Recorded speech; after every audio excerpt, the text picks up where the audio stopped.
I don't just get it, man.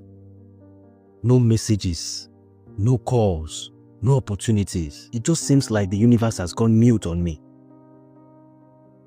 Relax, bro. Relax. Are you the only one going through all this?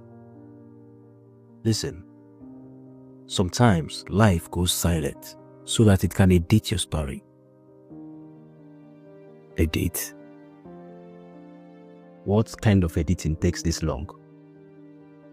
Even movie directors are faster. They are working on a fiction.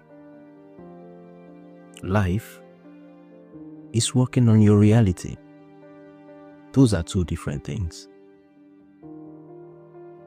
So you're saying that this silence is supposed to mean something? It always does, my brother. When life keeps silent, that's when it starts rearranging the scenes. So chill. Arranging the scenes. You know, sometimes these your words, I really don't understand. So you're saying I should just sit down here and wait? For how long do I wait? I should just sit here and just be waiting? No. You should learn to listen. Sometimes the next big thing whispers. So just listen.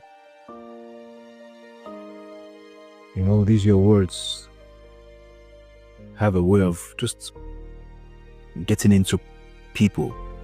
You know you're too big for this world, right? That's why I'm still here.